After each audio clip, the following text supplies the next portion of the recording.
കഠിന ദുഃഖം പേറുന്ന മനുഷ്യരാണ് ഇന്ന് വയനാട് മേപ്പാടിയിലുള്ളത്. മഹാദുരന്തമേൽപ്പിച്ച ആഘാതത്തിൽ നിന്ന് കരകയറാൻ കൂട്ടായി ശ്രമിക്കുകയാണ് ഒരു ജനതയാകെ. തങ്ങളാൽ കഴിയുന്ന ചെറിയ സഹായങ്ങൾക്ക് ഇവിടേക്കെത്തിയ ഒരുപാട് മനുഷ്യരെ ഈ ഗ്രാമത്തിൽ ഇപ്പോൾ കാണാം. ചിലർ മേപ്പാടിയിലെ കമ്മ്യൂണിറ്റി ഹെൽത്ത് സെൻ്ററിലുണ്ട്.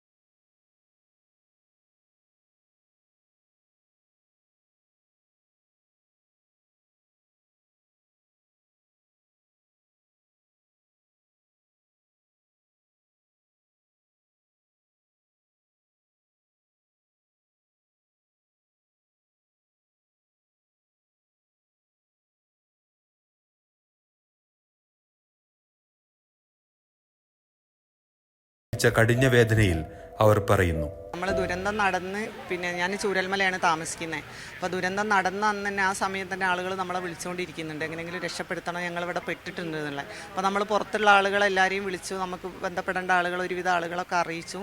പിന്നെ രാവിലെ ഒരു 4 മണിയോടുകൂടി നമ്മളെ വീടിൻ്റെ അവിടെയൊക്കെ ഭീഷണിയായി. അപ്പോൾ നമ്മളൊക്കെ അവിടെ നിന്ന് ഇങ്ങോട്ട് മാറ്റി. രാവിലെ തന്നെ ഇവിടുന്ന് വിളിച്ചു, ബോഡി ഐഡൻറ്റിഫൈ ചെയ്യാൻ വരണം എന്ന് പറഞ്ഞു. അപ്പോൾ രാവിലെ നമ്മൾ ഈ ഒരു സിറ്റുവേഷനിൽ പെട്ടതുകൊണ്ട് നമുക്ക് എത്തിപ്പെടാൻ പറ്റിയില്ല. പിന്നെ വീട്ടിലുള്ള ആളുകളൊക്കെ വീട്ടിലേക്ക് സേഫായതിനു ശേഷം അന്ന് ഉച്ചയോടെ അവിടെ എത്തിയതാണ്.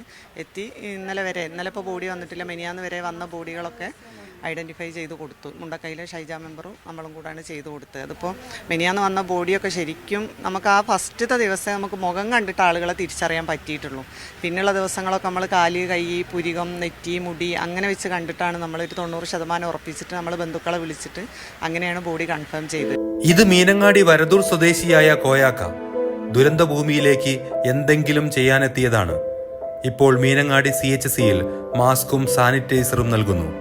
കോയാക്കയുടെ കരുതലിനെ മറികടന്നേ ഇവിടേക്ക് ആർക്കും എത്താനാവൂ.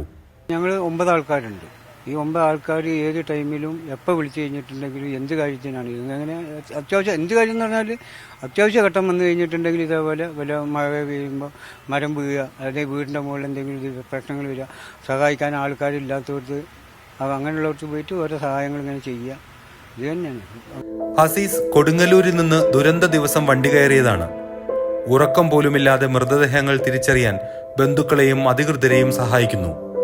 എന്നു മടങ്ങും എന്ന ചോദ്യത്തിന് എന്നെ ആവശ്യമുള്ളിടത്തോളം ഇവിടെ ഉണ്ടാവുമെന്ന് മറുപടി. പിറ്റേ രാവിലെ ഇവിടെ എത്തി, വെളുപ്പിന് ഇവിടെ എത്തിയാണ്. ഞാനൊരു ബ്ലഡ് ഡൊണേഷൻ മേഖലയിൽ നിന്ന് വന്നതാണ്. ബ്ലഡ് ഇസ് റെഡ് കൂട്ടായ്മ BIRK എന്ന് പറഞ്ഞിട്ട് കേരളത്തിലുള്ള ഒരു സംഘടനയാണ്. ഞാൻ അതിൻ്റെ ഫൗണ്ടറാണ്. രക്ഷാപ്രവർത്തനം 14 വയസ്സ് മുതൽ തുടങ്ങിയതാണ്. ആക്സിഡൻറ്റ് കേസ് ഒക്കെ തുടങ്ങിയതാണ്, 14 വയസ്സ് മുതൽ തുടങ്ങിയതാണ്. പക്ഷെ ഇങ്ങനത്തെ ഒരു അനുഭവം ആദ്യമായിട്ടാണ് ജീവിതത്തിൽ. ബോഡി വരികയാണെങ്കിൽ ഞങ്ങൾ നിൽക്കും. ഒരു ബോഡിക്കായാലും ഒരു പാർട്സിനായാലും ഞങ്ങൾ നിൽക്കാൻ തയ്യാറാണ്, ആ പോലെ ഇല്ലാതെ.